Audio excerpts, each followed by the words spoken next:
வணக்கம் மக்களே. இன்றைக்கி வந்து தோசைகளை கொஞ்சமாக வந்து சட்னி வைக்க போகிறேன்.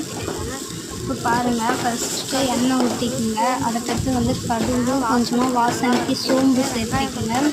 அப்புறம் வெங்காயம், ஒரு 3 பல்லு வெங்காயம் வந்து நான் எடுத்துக்கிட்டேன், சின்ன வெங்காயம் தான்.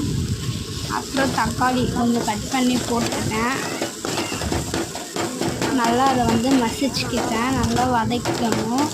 நம்மளுக்கு வந்து ஏன்னா நான் கொஞ்சம் வீடியோ நானே எடுத்துகிட்டு நானே சமைச்சி போடவே வாட்டம் வரல மக்களே, அதனால தான். அதுக்கப்புறம் உருளைக்கிழங்கு வந்து கொஞ்சமாக ஒன்று வந்து அரிஞ்சு நான் வச்சுக்கிட்டேன். நீங்கள் வேச்சு கூட அதை மசிச்சு கூட போட்டுக்கலாம். எனக்கு அப்படியே உருளைக்கிழங்கு போட்டாலே வந்து பிடிக்கும். நான் அதனால் அப்படியே வந்து போட்டுக்கிட்டேன்.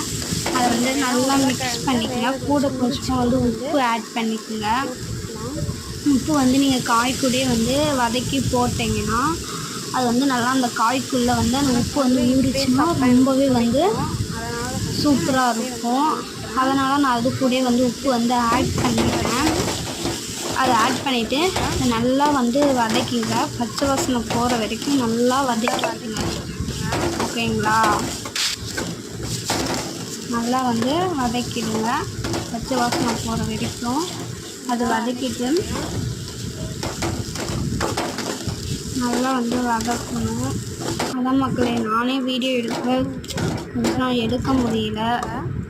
சரி, பொறுமையாக நம்மளே ட்ரை பண்ணலாம் அப்படின்றதுனால நான் பண்ணேன். அப்புறம் கொஞ்சமாக வந்து தண்ணி ஆட் பண்ணிக்கிட்டேன். தண்ணி ஆட் பண்ணிவிட்டு நம்மளுக்கு தேவையான மசாலாலாம் கொஞ்சம் நான் வந்து போட்டுக்கிட்டேன். என்னென்னா கொஞ்சமாக வந்து கரம் மசாலா தூள், அப்புறம் சில்லி பவுடர் கொஞ்சம் ஆட் பண்ணிக்கிட்டேன். கொஞ்சமாக வந்து உங்களுக்கு என்ன சிக்கன் மசாலா தூள் வேணும் அது போட்டுக்கலாம். இல்லை எனக்கு வாசனை தேவையில்லை அப்படின்னும் போது நீங்கள் வந்து அதை விட்டுடலாம். எனக்கு கொஞ்சமாக வந்து